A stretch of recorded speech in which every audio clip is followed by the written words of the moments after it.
Capítulo 23. La naturaleza esencial del hombre. ¿Qué quieren decir las Escrituras con alma y espíritu? ¿Son la misma cosa? Explicación y bases bíblicas. A introducción. Tricotomía, dicotomía y monismo. ¿Cuántas partes hay en el hombre? Todos estamos de acuerdo en que tenemos cuerpos físicos. La mayoría de las personas, cristianos y no cristianos, sienten que también tienen una parte inmaterial, un alma, que vivirá después de que sus cuerpos mueran. Pero ahí termina el acuerdo. Algunas personas creen que además de cuerpo y alma, tenemos una tercera parte, un espíritu, que es lo que más directamente se relaciona con Dios. El concepto de que el hombre está formado de tres partes, cuerpo, alma y espíritu, se llama tricotomía. Aunque este ha sido un punto de vista común en la enseñanza bíblica evangélica popular, pocos son los eruditos que la defienden hoy. Según muchos tricotomistas, el alma del hombre incluye su intelecto, sus emociones y su voluntad. Sostienen que todas las personas tienen un alma, y que los diferentes elementos del alma bien pueden servir a Dios o estar entregados al pecado. Argumentan que el espíritu del hombre es una facultad más elevada en el ser humano que revive cuando una persona se hace cristiana. Vea Ro 8, 10, RVR 1960. Pero si Cristo está en vosotros, el cuerpo en verdad está muerto a causa del pecado, mas el espíritu vive a causa de la justicia. Entonces el espíritu de una persona sería aquella parte del ser que adora y ora a Dios más directamente. Vea JN 4, 24, Phil 3, 3. Otros han dicho que espíritu no es otra parte del hombre, sino un sinónimo de alma, y que ambos términos son intercambiables en las Escrituras para hablar acerca de la parte inmaterial del ser humano, la parte que vive después que nuestros cuerpos mueren. El punto de vista de que el hombre está formado de dos partes, cuerpo y alma y espíritu, se llama dicotomía. Los que sostienen este punto de vista están a menudo de acuerdo que las Escrituras usan la palabra espíritu, ev, ruach, y gramopneuma, con más frecuencia para referirse a nuestra relación con Dios, pero ese uso, dicen ellos, no es uniforme, y que la palabra alma se emplea también en todas las formas que se puede usar espíritu.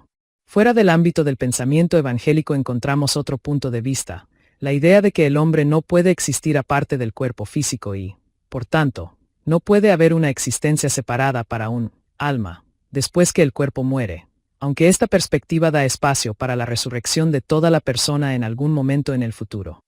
Esta perspectiva de que el hombre es solo un elemento, y que su cuerpo es la persona, se llama monismo. Según el monismo, los términos bíblicos de alma y espíritu son solo otras expresiones para la persona misma o para la vida de la persona.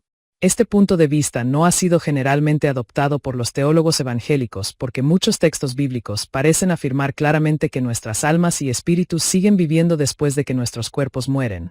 Vea GN 35 horas y 18 minutos, Sal 31, 5, LC 23, 43,46, HCH 7, 59, Phil 1, 23 a 24, Segunda Cou 5:8, E12, 23, Ap 6, 9, 20, 4, y capítulo 42, sobre el estado intermedio, más adelante en el libro.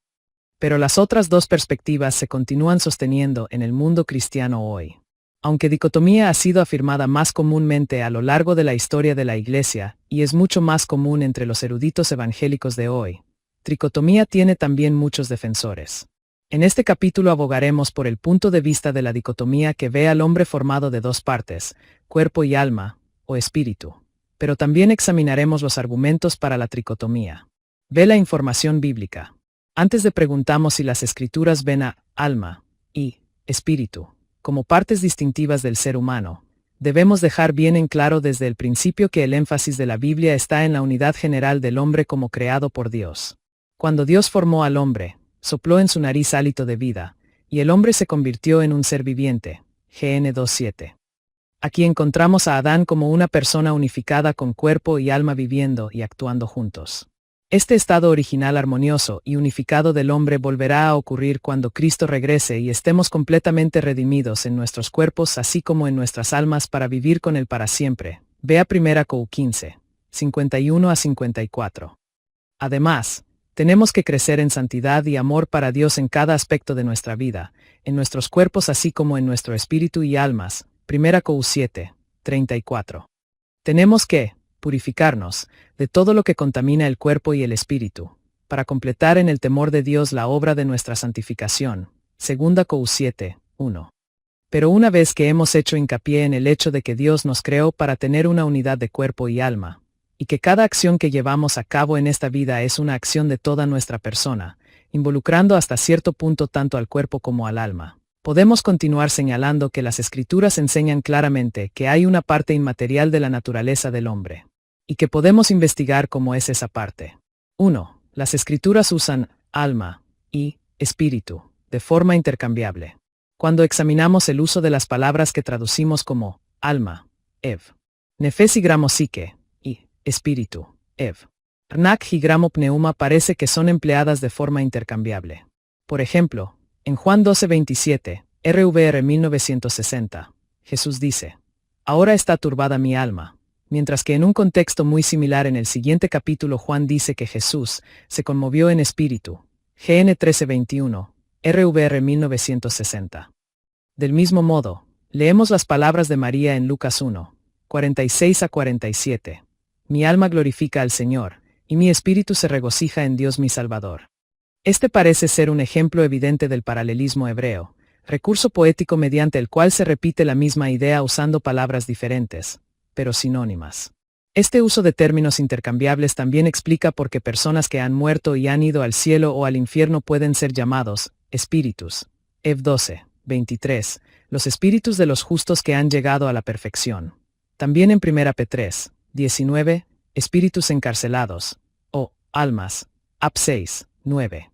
Las almas de los que habían sufrido el martirio por causa de la palabra de Dios y por mantenerse fieles en su testimonio. 24. Las almas de los que habían sido decapitados por causa del testimonio de Jesús y por la palabra de Dios. 2. En la muerte, las Escrituras dicen o que el alma sale o el espíritu sale. Cuando Raquel murió, las Escrituras dicen: y aconteció que al salírsele el alma, pues murió. GN 35, 18, RVR 1960. Elías oró pidiendo: te ruego que hagas volver el alma de este niño a él. Primera R 17, 21, RVR 1960. Isaías predice que el siervo del Señor, o derramaría, su alma, Ev. Nefes, hasta la muerte, y 53, 12, Vas. En el Nuevo Testamento Dios dice al rico necio: esta noche vienen a pedirte tu alma, gramo psique. LC 12, 20, RVR 1960. Por otro lado, a veces a la muerte se le ve como un regreso del espíritu a Dios. Por eso David puede orar diciendo, con palabras que más tarde Jesús citó en la cruz: en tus manos encomiendo mi espíritu. Sal 31, 5, LC 23, 46. En la muerte, el espíritu volverá a Dios. Ec 12, 7. En el Nuevo Testamento, cuando Jesús murió, inclinó la cabeza y entregó el espíritu. GN 19, 30. Y del mismo modo Esteban antes de morir: Señor Jesús decía: recibe mi espíritu. HCH 7, 59. En respuesta a estos pasajes, un defensor de la tricotomía podría argumentar que ellos están hablando acerca de cosas diferentes, porque cuando una persona muere tanto su alma como su espíritu van al cielo. Pero debiera notarse que las Escrituras no dicen en ninguna parte que el alma y el espíritu de la persona salieron o fueron al cielo o fueron entregados a Dios. Si alma y espíritu fueran cosas apartes y diferentes, esperaríamos que se dijera así en alguna parte. No obstante, no lo encontramos. Los autores bíblicos no parecen preocuparse de si es el alma o el espíritu lo que sale al morir uno, porque parece que ambas palabras se refieren a lo mismo. Debiéramos también notar que estos versículos del Antiguo Testamento citados arriba indican que no es correcto, como algunos han afirmado, decir que el Antiguo Testamento hace tanto hincapié en la unidad del hombre que no tiene concepción de la existencia del alma, aparte del cuerpo.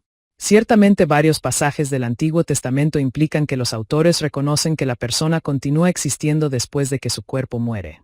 Nota: es importante tener en mente a lo largo de este capítulo que varias traducciones recientes de la Biblia, especialmente la NVI, no son coherentes en la traducción de los términos hebreo y griego indicados arriba para alma y espíritu, sino que a veces usan para sustituir los otros términos como vida, mente, corazón o persona.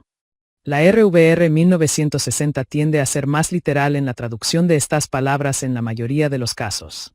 En ciertos contextos estos términos pueden, por supuesto, referirse a la vida de la persona o al todo de la persona, pero también se emplean muchas veces para referirse a una parte distintiva de la naturaleza de una persona. Vea BDB.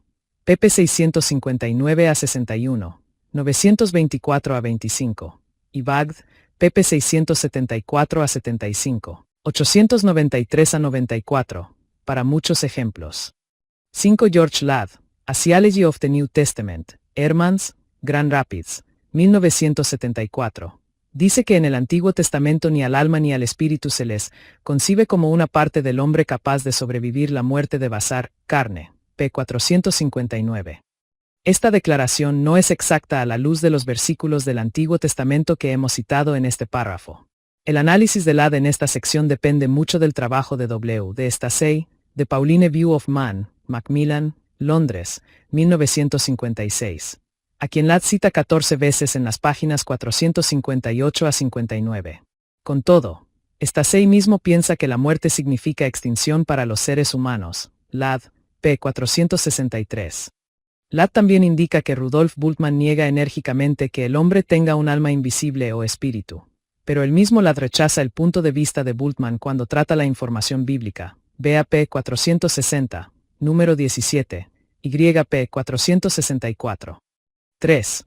Se dice que el hombre es bien, cuerpo y alma, o cuerpo y espíritu. Jesús nos dice que no tengamos temor de los que matan el cuerpo, pero no pueden matar el alma. Teman más bien al que puede destruir alma y cuerpo en el infierno. MT 10, 28. Aquí la palabra alma se debe referir claramente a la parte de la persona que existe después de la muerte. No puede significar persona o vida, porque no tendría sentido hablar de los que matan el cuerpo, pero no pueden matar la persona, o matar el cuerpo pero no matar la vida. Al menos haya algún aspecto de la persona que sigue viviendo después de que el cuerpo ha muerto. Además, cuando Jesús habla de alma y cuerpo, parece que está hablando claramente la persona total aunque no menciona el espíritu como un componente separado. La palabra alma parece denotar la parte del hombre que no es física. Por otro lado, a veces se dice que el hombre es cuerpo y espíritu. Pablo quiere que la iglesia en Corinto entregue a Satanás un hermano extraviado para destrucción de su naturaleza pecaminosa a fin de que su espíritu sea salvo en el día del Señor. 1 Cor 5, 5. No es que Pablo se hubiera olvidado de la salvación del alma de aquel hombre. Solo está usando la palabra espíritu para referirse al todo de la existencia inmaterial de la persona. Asimismo, Santiago dice, el cuerpo sin el espíritu está muerto, STG 2:26, pero no dice nada acerca de un alma separada. Además, cuando Pablo habla de crecer en santidad personal, aprueba a la mujer que se afana por consagrarse al Señor tanto en cuerpo como en espíritu. 1 Cor 7, 34, y sugiere que esto abarca toda la vida de la persona. Habla aún de forma más explícita en 2 Corintios 7, 1, donde dice, purifiquémonos de todo lo que contamina el cuerpo y el espíritu, para completar en el temor de Dios la obra de nuestra santificación. Purificarnos de la contaminación del alma, o del espíritu, abarca toda la parte inmaterial de nuestra existencia. Vea también Ro 8, 10. 1 Cor 5, 3, Col 2, 5. Nota, este versículo quizá queda mejor traducido cuando se dice, haciendo que la santidad sea perfecta a los ojos de Dios, puesto que el participio presente epitelonte sugiere acción simultánea con el verbo principal, purifiquémonos o limpiémonos. Y entonces el versículo nos da la idea de que la manera en que hacemos que la santidad sea perfecta es mediante la santificación de toda contaminación del cuerpo y del espíritu. Gramaticalmente eso sería un participio de modo. 4. El alma puede pecar o el espíritu puede pecar. Todos los que defienden la tricotomía estarán generalmente de acuerdo en que el alma puede pecar puesto que piensan que el alma incluye el intelecto, las emociones y la voluntad. Veremos el hecho que nuestras almas pueden pecar implícito en versículos tales como 1 P1, 22, Ap 18, 14. Los defensores de la tricotomía generalmente piensan que el espíritu es más puro que el alma, y que cuando está renovado, está libre de pecado y es sensible al estímulo del Espíritu Santo. Esta idea, que a veces aparece en la predicación y en escritos cristianos populares, no está de verdad apoyada por el texto bíblico. Cuando Pablo anima a los corintios a purificarse de todo lo que contamina el cuerpo y el espíritu, 2 Cor 7:1, implica claramente que puede haber contaminación, o pecado, en nuestro espíritu. Asimismo, habla de la mujer soltera que está preocupada por consagrarse al Señor tanto en cuerpo como en espíritu. 1 Cor 7:34. Otros versículos hablan de una forma parecida. Por ejemplo, en Deuteronomio 2:30 se dice que el Señor había endurecido el espíritu del rey de Sihón de Hesbón. El Salmo 78 habla del rebelde pueblo de Israel, cuyo espíritu no se mantuvo fiel a Dios. Sal 78:8. Antes del quebrantamiento es la soberbia, y antes de la caída la altivez de espíritu. PR 16:18, RVR 1960. Y es posible que el pecador sea altivo de espíritu. Ex 7:8, RVR 1960. Isaías habla de dos de espíritu extraviado. Is 29 horas y 24 minutos. De Nabucodonosor se dice que su espíritu se endureció en su orgullo, fue depuesto del trono de su reino. DN 5:20. El hecho de que todos los caminos del hombre son limpios en su propia opinión, pero Jehová pesa los espíritus. PR 16:2, implica que es posible que nuestro espíritu esté equivocado a los ojos de Dios. Otros versículos implican la posibilidad de que tengamos pecado en el espíritu. Veas al 32:2, 51:10.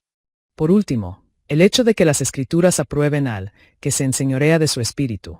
PR 16:32, implica que nuestro espíritu no es solo la parte espiritualmente pura de nuestra vida que debemos seguir en todo momento, sino que pueden tener también deseos o inclinaciones pecaminosos. 5. Todo lo que se dice que el alma hace, también se dice que lo hace el espíritu, y todo lo que se dice que el espíritu hace también lo hace el alma.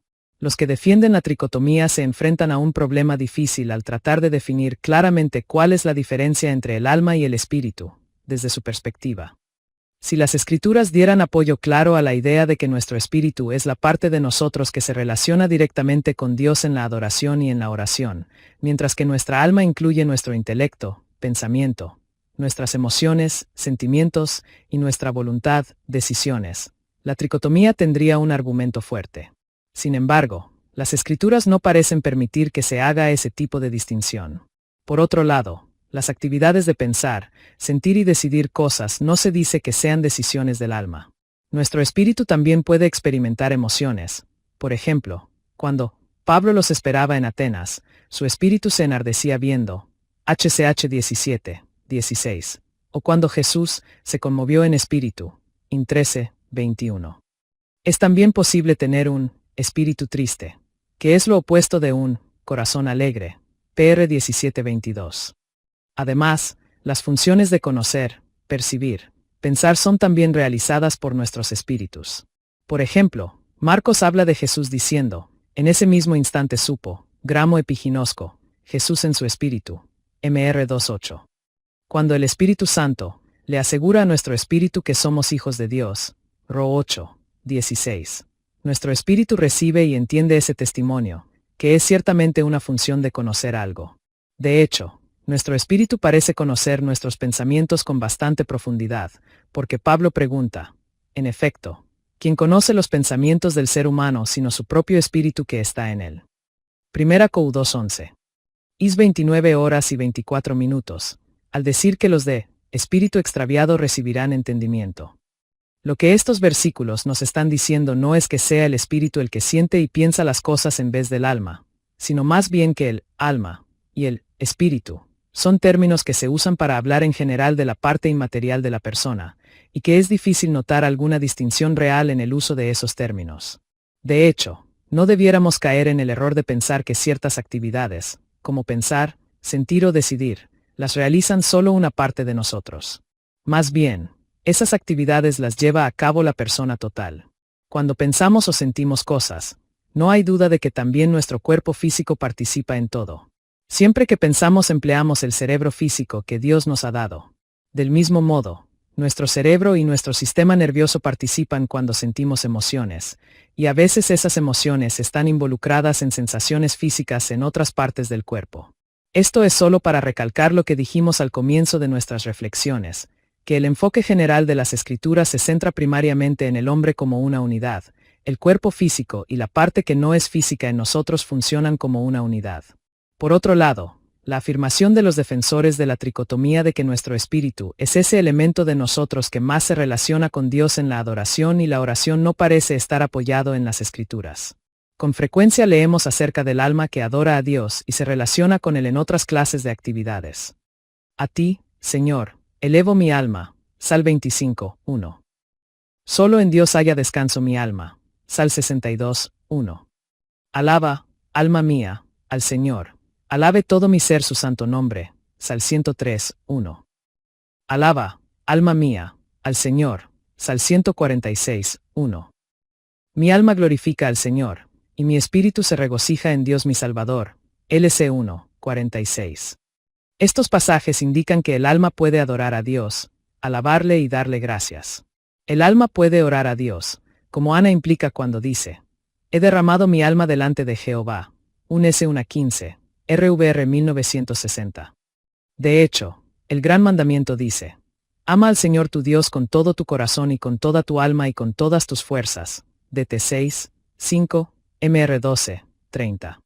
El alma puede anhelar a Dios y tener sed de Él. Sal 42, 1, 2, RVR 1960. Y puede esperar en Dios. Sal 42, 5, RVR 1960. El alma puede regocijarse y deleitarse en Dios, porque David dijo: mi alma se alegrará en Jehová, se regocijará en su salvación. Sal 35, 9, y 61, 10, RVR 1960. El salmista dice: quebrantada está mi alma de desear tus juicios en todo tiempo. Sal 119, 20, RVR 1960. Y mi alma ha guardado tus testimonios, y los he amado en gran manera. Sal 119, 167, RVR 1960. Parece que no hay nada en la vida o en las relaciones con Dios sobre lo cual las Escrituras digan que el espíritu está activo en vez del alma. Ambos términos se usan para hablar de todos los aspectos de nuestra relación con Dios. Sin embargo, sería erróneo, a la luz de estos pasajes, sugerir que solo el alma, o el espíritu, adora a Dios, porque nuestros cuerpos participan en la adoración también. Somos una unidad de cuerpo y alma/espíritu. Nuestro cerebro físico piensa en Dios cuando le adoramos y cuando le amamos con toda nuestra mente. MR 12, 30. David, que anhelaba estar en la presencia de Dios, puede decir: mi alma tiene sed de ti, mi carne te anhela, en tierra seca y árida donde no hay agua. Sal 63, 1, RVR 1960. De nuevo leemos: mi corazón y mi carne cantan al Dios vivo. Sal 84, 2. Es evidente que cuando oramos en voz alta o cantamos alabanzas a Dios, los labios y las cuerdas vocales participan, y a veces en la adoración y la oración se utilizan las palmas de las manos. Sal 47, 1. O elevamos las manos a Dios. Sal 28, 2, 63, 4, 134, 2, 143, 6, Primera Ti 2, 8. Además, tocar instrumentos musicales para alabar a Dios es un acto en que participa el cuerpo físico así como los materiales físicos de que están hechos los instrumentos. Vea Sal 150, 3-5. Le adoramos con todo nuestro ser. En conclusión, las Escrituras no parecen apoyar ninguna distinción entre alma y espíritu. Parece que no hay una respuesta satisfactoria para las preguntas que puede plantear un defensor de la tricotomía. ¿Qué puede el espíritu hacer que no pueda hacer el alma? ¿Qué puede hacer el alma que el espíritu no pueda hacer? Se argumentos a favor de la tricotomía. Los que adoptan la posición de la tricotomía han apelado a algunos pasajes bíblicos para apoyarla. A continuación aparecen mencionados algunos de los que usan con más frecuencia. 1. 1 Tesalonicenses 5, 23. Que Dios mismo, el Dios de paz, los santifique por completo, y conserve todo su ser espíritu, alma y cuerpo irreprochable para la venida de nuestro Señor Jesucristo. 1 TS 5, 23. ¿No habla este versículo claramente de las tres partes del hombre? 2 Hebreos 4:12. Ciertamente, la palabra de Dios es viva y poderosa, y más cortante que cualquier espada de dos filos. Penetra hasta lo más profundo del alma y del espíritu, hasta la médula de los huesos, y juzga los pensamientos y las intenciones del corazón. E4:12. Si la espada de las Escrituras divide el alma y el espíritu, ¿No son estas entonces dos partes diferentes del hombre? 3. 1 Corintios 2, 14, 3, 4. Este pasaje habla de dos clases diferentes de personas, los que son carnales, gramos árquinos, unca 3, 1. Los que no son espirituales, gramos sujicos, lit. Inmaduros. 1 Cou 2, 14. Y los que son espirituales, gramo pneumáticos, 1 Cou 2, 15. No sugieren estas dos categorías que hay diferentes clases de personas. Los no cristianos que son carnales, los cristianos no espirituales, que siguen los deseos del alma y los cristianos más maduros que siguen los deseos del espíritu. ¿No sugerirá esto que el alma y el espíritu son elementos diferentes de nuestra naturaleza? 4. 1 Corintios 14, 14. Cuando Pablo dice, si yo oro en lenguas, mi espíritu ora, pero mi entendimiento no se beneficia en nada. 1 Cou 14, 14. No está implicando que la mente hace algo diferente del espíritu. ¿Y no apoya esto el argumento de los defensores de la tricotomía de que la mente y los pensamientos hay que asociarlos con el alma y no con el espíritu? 5. El argumento de la experiencia personal. Muchos defensores de la tricotomía dicen que tienen una percepción espiritual, una conciencia espiritual de la presencia de Dios que los afecta en una forma que saben que es diferente de sus procesos ordinarios de pensamiento y diferente de sus experiencias emocionales. Preguntan, si no tengo un espíritu que es algo aparte de mis pensamientos y emociones, ¿qué es eso que siento que es diferente de mis pensamientos y emociones, que solo puedo describirlo como adorar a Dios en mi espíritu y sentir su presencia en mi espíritu? ¿No hay algo en mí que es más que mi intelecto y mis emociones y mi voluntad, y no debo decir que es mi espíritu? 6. Nuestro espíritu es lo que nos diferencia de los animales. Algunos seguidores de la tricotomía argumentan que tanto los humanos como los animales tienen almas, pero mantienen que es la presencia del espíritu 10 que nos distingue de los animales. 7. El espíritu es lo que cobra vida en la regeneración. Los que abogan por la tricotomía también argumentan que cuando nos hacemos cristianos nuestro espíritu es vivificado. Si Cristo está en vosotros, el cuerpo en verdad está muerto a causa del pecado, mas el espíritu vive a causa de la justicia. Ro 8, 10, RVR 1960. Ahora podemos repasar las 7 razones acabadas de mencionar. De respuestas a los argumentos a favor de la tricotomía. 1. 1 Tesalonicenses 5, 23. La frase, espíritu, alma y cuerpo, no es de por sí concluyente. Pablo podía estar solo acumulando sinónimos para recalcar algo, como se hace a veces en otras partes de las Escrituras. Por ejemplo, Jesús dice, amarás al Señor tu Dios con todo tu corazón, y con toda tu alma, y con toda tu mente. Mt 22, 37. Quiere decir esto que el alma es algo aparte de la mente y del corazón. El problema se complica aún más en Marcos 12, 30. Y amarás al Señor tu Dios con todo tu corazón, y con toda tu alma, y con toda tu mente y con todas tus fuerzas. Si seguimos con el principio de que esas listas de términos nos hablan de partes diferentes del hombre, deberíamos añadir espíritu a esta lista, y quizá cuerpo también. Tendríamos 5 o 6 partes del hombre. Pero esa es ciertamente una conclusión falsa. Es mucho mejor entender que Jesús está acumulando términos sinónimos por énfasis para demostrar que debemos amar a Dios con todo nuestro ser. Del mismo modo, en 1 Tesalonicenses 5:23 Pablo no está diciendo que alma y espíritu sean entidades diferentes, sino que, sea como sea que llamemos a nuestra parte inmaterial, desea que Dios siga santificándonos por completo para el día de Cristo.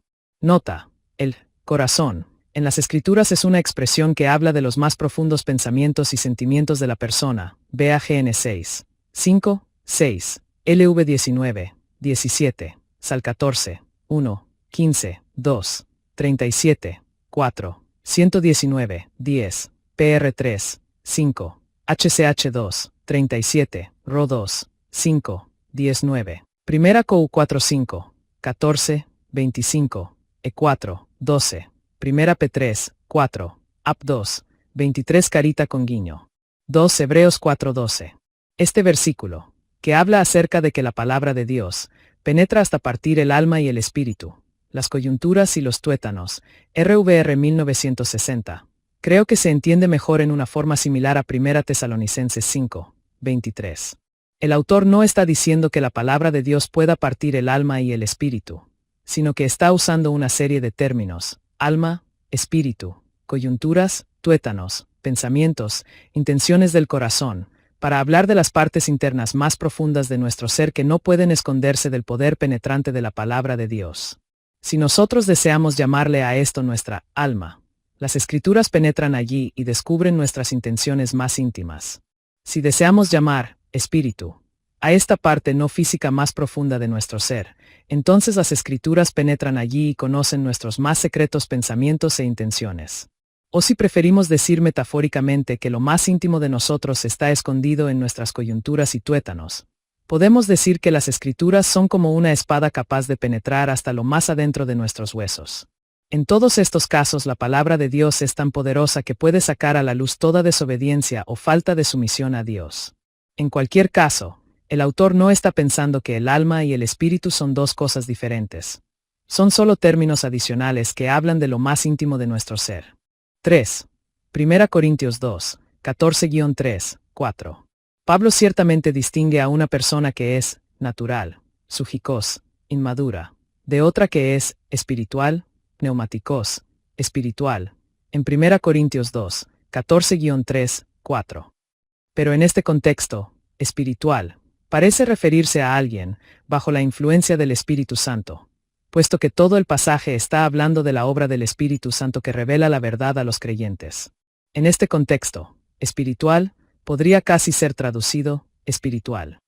Pero el pasaje no da a entender que los cristianos tengan un espíritu mientras que los que no son cristianos no lo tienen, ni que el espíritu de un cristiano está vivo, mientras que el espíritu de los que no son cristianos no lo está. Pablo no está hablando para nada de partes diferentes del hombre, sino de sometemos a la influencia del Espíritu Santo. Note que nosotros no dividimos coyunturas de tuétanos, porque las coyunturas son lugares donde se unen los huesos, no donde se juntan coyunturas y tuétanos. Sin embargo, es mucho más característico de la terminología de Pablo usar la palabra espíritu para hablar de nuestra relación con Dios en la adoración y la oración. Pablo no usa la palabra alma, gramosique, con mucha frecuencia, 14 veces comparado con las 114 veces que aparece en el Nuevo Testamento como un todo. Y cuando lo hace, se refiere con frecuencia solo a la vida de la persona, o como un sinónimo para una persona misma, como en Ro 9, 3, 13, 1, 16, 4, Fil 2, 30. El uso de la palabra alma para referirse a la parte no física del hombre es más característico de los evangelios y de muchos pasajes del Antiguo Testamento. 4. 1 Corintios 14:14. Cuando Pablo dice, mi espíritu ora, pero mi entendimiento no se beneficia en nada, está refiriéndose a que no entiende el contenido de lo que está orando. Si está implicando que hay un componente de su ser que no es físico, un espíritu, dentro del que puede hablar con Dios. Pero nada en este versículo sugiere que él considera que su espíritu es algo aparte de su alma.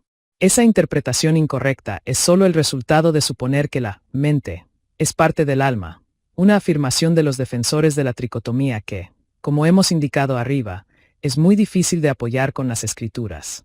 Pablo probablemente podría haber dicho del mismo modo, mi alma ora, pero mi mente no se beneficia. Lo que se quiere decir es que hay un elemento inmaterial de nuestra existencia que puede a veces funcionar sin que estemos conscientes de cómo está funcionando. El argumento de la experiencia personal. Los cristianos tienen una percepción espiritual, una conciencia interna de la presencia de Dios en la experiencia de la adoración y la oración. En este profundo nivel interno a veces nos podemos sentir espiritualmente angustiados o deprimidos, o quizá percibir la presencia de fuerzas demoníacas hostiles. Con frecuencia esta percepción es distinta de nuestro proceso de pensamiento racional y consciente. Pablo se dio cuenta que a veces su espíritu oraba, pero su mente no entendía. 1 Cor 14, 14.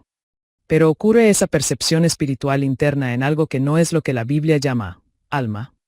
Si nosotras usáramos el vocabulario de María, nos sentiríamos felices diciendo, mi alma glorifica al Señor, LC 1, 46. David diría, alaba, alma mía, al Señor, Sal 103, 1. Jesús nos diría que amemos a Dios con toda el alma, Mr 12, 30.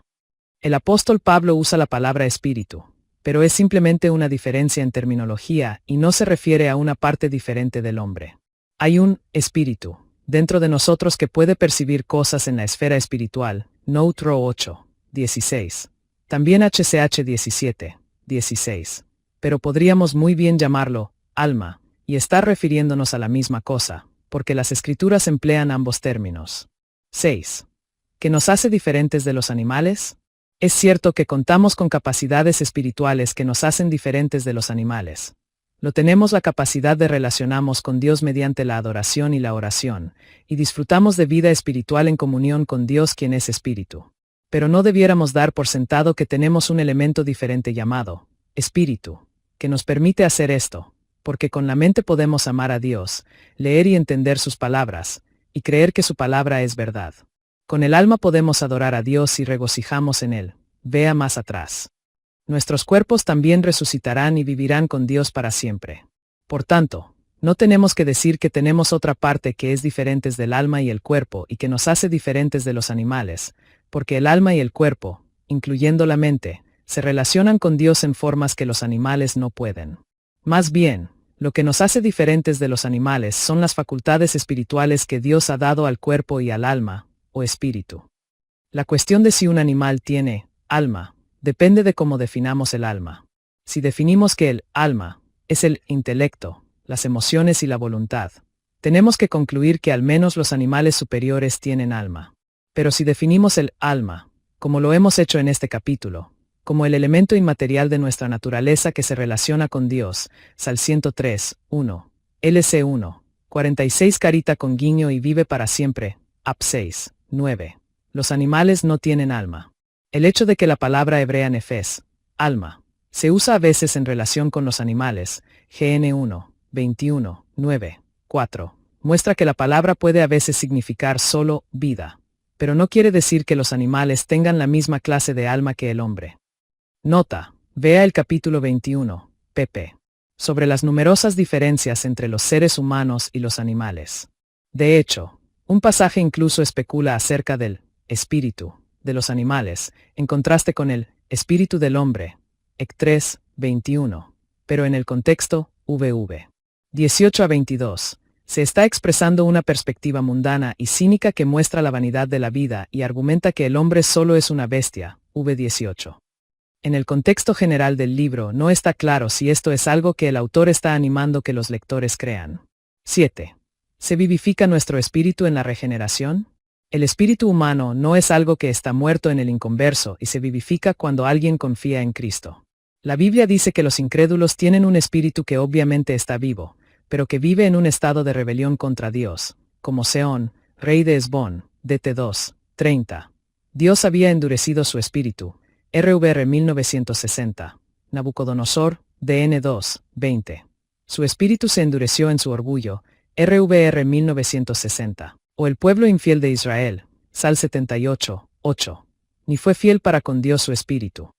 Cuando Pablo dice que el espíritu vive a causa de la justicia, Ro 8:10, RVR 1960, aparentemente quiere decir, vivo para Dios.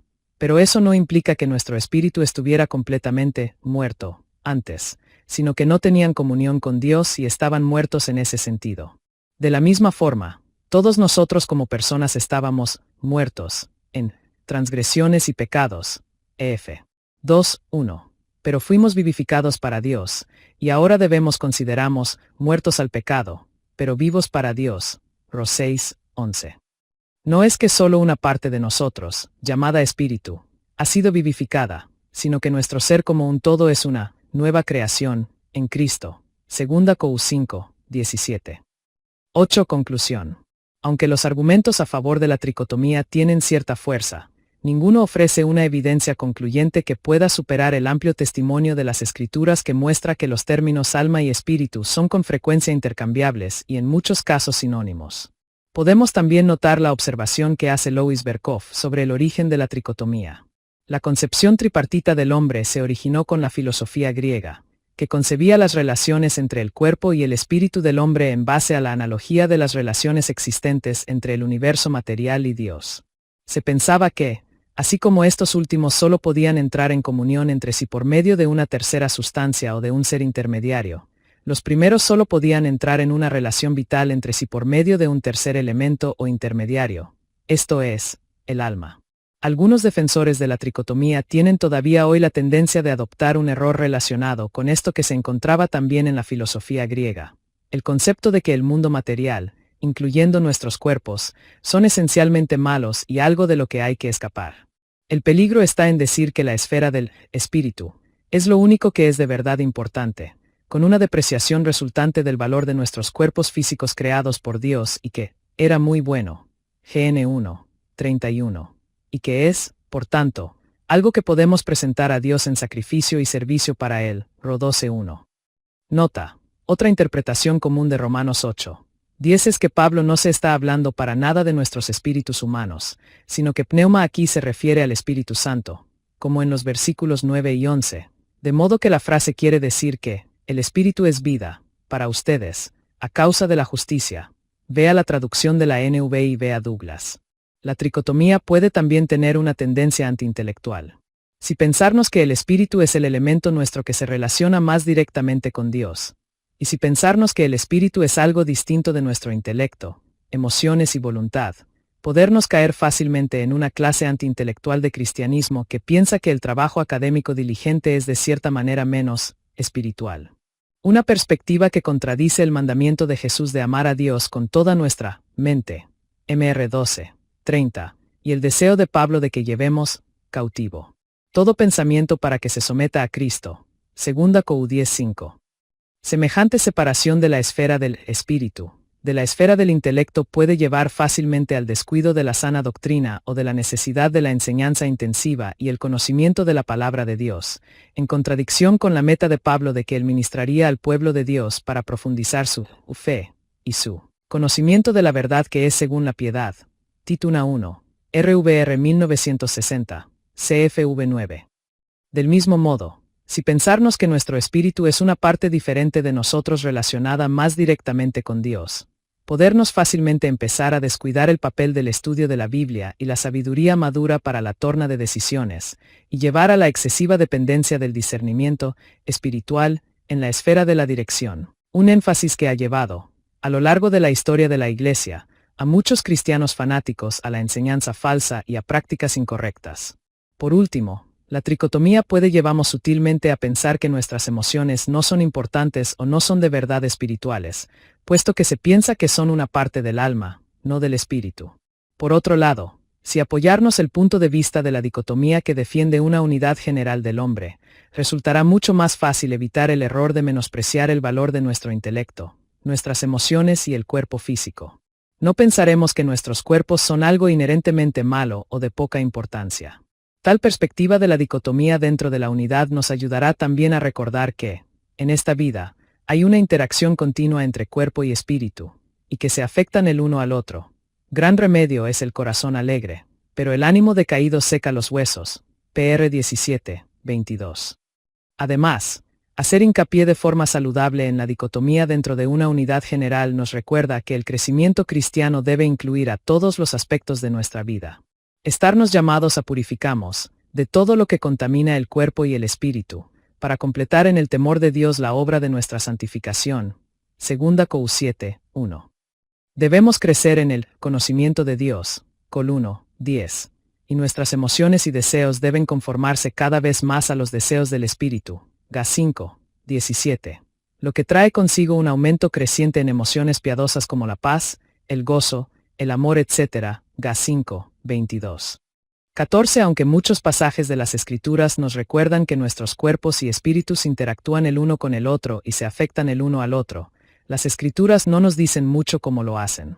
Berkov sabiamente dice: el cuerpo y el alma son sustancias distintas que interactúan, aunque su manera de hacerlo escapa al escrutinio humano y permanece como un misterio para nosotros.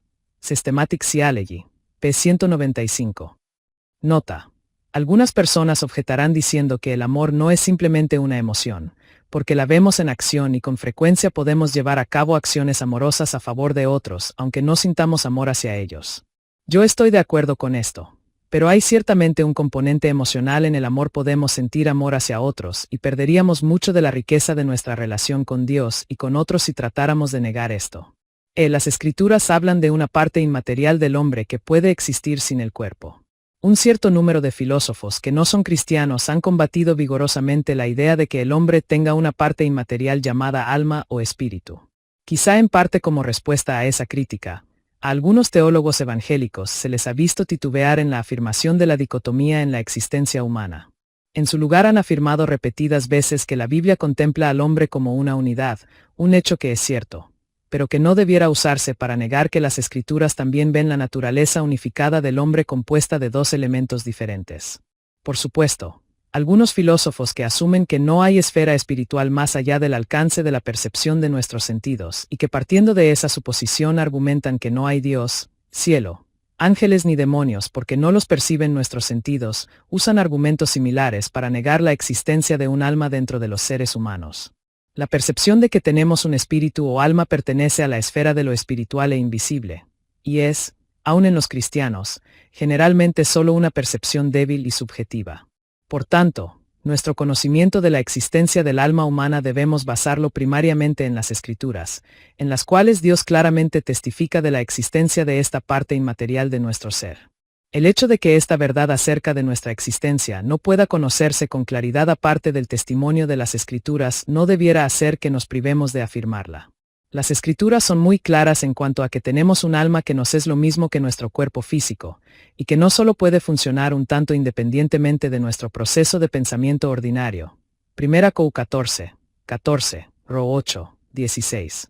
Sino que también, cuando morimos, puede continuar actuando conscientemente y relacionándose con Dios aparte de nuestro cuerpo físico. Jesús le dijo al malhechor moribundo, «Te aseguro que hoy estarás conmigo en el paraíso». LC 23. 43, aun cuando, en ambos casos, sus cuerpos muy pronto iban a estar muertos. Cuando Esteban estaba muriendo, sabía que pasaría inmediatamente a la presencia del Señor, porque oró diciendo, «Señor Jesús, recibe mi espíritu». HCH 7, 59. Pablo no le temía a la muerte, porque dice, «Mi deseo es partir y estar con Cristo, lo cual es muchísimo mejor». Fil 1, 23. Lo compara con permanecer en esta vida, lo que llama quedar en la carne. Fil 1, 24, RVR 1960. En realidad, está diciendo, preferiríamos ausentarnos de este cuerpo y vivir junto al Señor. 2 Cor 5, 8. Lo que indicaba su confianza de que cuando muriera físicamente, su espíritu iría a la presencia del Señor y allí disfrutaría enseguida de la comunión con el Señor. El libro de Apocalipsis nos recuerda que las almas de los que habían sufrido el martirio por causa de la palabra de Dios y por mantenerse fieles en su testimonio, Ap 6, 9, están en el cielo y pueden clamar a Dios que haga justicia en la tierra, Ap 6, 10, CF también. 24. Por tanto, aunque tenemos que estar de acuerdo que, en esta vida, las Escrituras nos contemplan como una unidad en la que el cuerpo y el espíritu actúan juntos como una persona, habrá un tiempo entre nuestra muerte y el día del regreso de Cristo, cuando nuestro espíritu existirá temporalmente aparte de nuestro cuerpo físico. F. ¿De dónde procede el alma? ¿Cuál es el origen de las almas de cada uno de nosotros? Dos perspectivas han sido comunes en la historia de la Iglesia. El creacionismo es el punto de vista de que Dios crea un alma para cada persona y la envía al cuerpo de esa persona en algún momento entre la concepción y el nacimiento. El traducianismo, o generacionismo, por su parte, sostiene que el alma y el cuerpo de un niño llegan como herencia de los padres en el momento de la concepción. Ambas perspectivas han tenido numerosos defensores en la historia de la Iglesia, y el creacionismo ha terminado siendo la perspectiva prevaleciente en la Iglesia Católica Romana. Lutero se mostró a favor del traducianismo, mientras que Calvino abogó por el creacionismo. Por otro lado, ha habido algunos teólogos calvinistas posteriores, tales como Jonathan Edwards y A. H. Strong, que favorecieron el traducianismo, como lo hacen hoy la mayoría de los luteranos. El creacionismo ha tenido también muchos defensores entre los evangélicos de hoy. Está también el punto de vista bastante popular de la preexistencia, esto es, que las almas de las personas existen en el cielo desde mucho antes de que sus cuerpos sean concebidos en el vientre de sus madres, y que entonces Dios envía el alma a la tierra para que se una con el cuerpo del bebé al ir creciendo éste en el vientre. Pero este punto de vista no lo defienden los teólogos católicos y los protestantes tampoco, y está peligrosamente relacionado con las ideas de la reencarnación que encontramos en las religiones orientales. Además, no hay apoyo para este punto de vista en las Escrituras. Antes que fuéramos concebidos en el vientre de nuestras madres, no existíamos. No éramos nada. Por supuesto, Dios podía contemplar el futuro y sabía que existiríamos, pero eso está muy lejos de decir que existíamos en tiempos remotos. Una idea así tendería a hacernos ver esta vida presente como algo de transición o poco importante y nos llevaría a pensar que la vida en este cuerpo es menos deseable, y que tener hijos y criarlos es menos importante. Podemos decir a favor del traducianismo que Dios creó al hombre a su propia imagen, GN 1, 27, y que esto incluye una semejanza a Dios en su maravillosa facultad de crear otros seres humanos como nosotros mismos. Por tanto, así como el resto del mundo de los animales y las plantas tienen descendientes, según su especie, GN 1, 24, también Adán y Eva fueron capaces de tener hijos que fueran como ellos mismos, con una naturaleza espiritual y un cuerpo físico. Entonces implica que el espíritu o el alma de los hijos de Adán y Eva se derivaban de Adán y Eva mismos. Además, las escrituras pueden a veces decir que los descendientes estaban de alguna forma presentes en el cuerpo de alguien de la anterior generación, como cuando el autor de Hebreos dice que cuando Melquisedec se encontró con Abraham ya, Leví estaba presente en su antepasado Abraham cuando Melquisedec le salió al encuentro. Es 7, 10. Por último, el traducianismo podría explicar cómo puede pasar el pecado de los padres a los hijos sin hacer a Dios directamente responsable por la creación de un alma que es pecaminosa o que tiene una disposición tendiente a pecar. Sin embargo, los argumentos bíblicos a favor del creacionismo parecen abordar más directamente al asunto, y le dan un apoyo bastante fuerte a esta idea. Primero, el Salmo 127 dice: los hijos son una herencia del Señor, los frutos del vientre son una recompensa. Sal 127, 3. Esto indica que no solo el alma, sino toda la persona del hijo, incluyendo su cuerpo, es un don de Dios. Desde este punto de vista, parece extraño pensar que a la madre y al padre pueda atribuírseles algún aspecto de la existencia del hijo. No fue al Señor a quien David dice: tú creaste mis entrañas, me formaste en el vientre de mi madre. Sal 139, 13. Isaías dice que Dios da aliento al pueblo que mora sobre ella, y espíritu a los que por ella andan. Is 42, 5, RVR 1960. Zacarías se refiere a Dios como el que forma el espíritu del hombre dentro de él. Zac 12:1, RVR 1960. El autor de Hebreos habla de Dios como el Padre de los Espíritus. E12:9. Al leer estos versículos resulta difícil escapar a la conclusión que Dios es quien crea nuestro espíritu o alma. Pero debemos ser cuidadosos al sacar conclusiones basadas en esta información.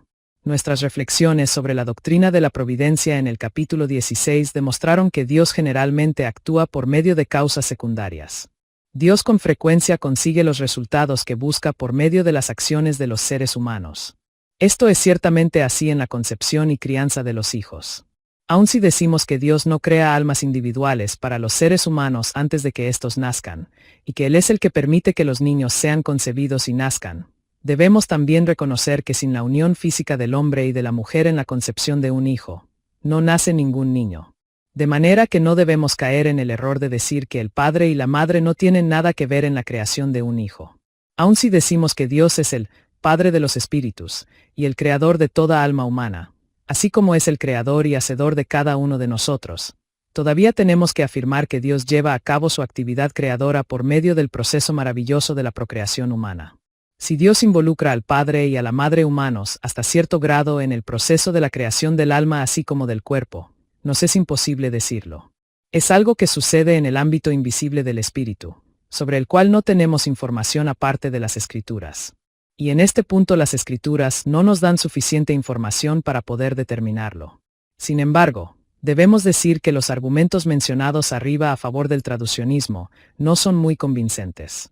El hecho de que Adán y Eva tuvieron hijos a su propia imagen, vea GN 5, 3, podría sugerir que los hijos de alguna manera heredan un alma de sus padres, pero también podría indicar que Dios le da un alma individualmente creada al hijo, y que esa alma es coherente con los rasgos hereditarios y características de personalidad que Dios le permite a ese hijo tener por descender de esos padres.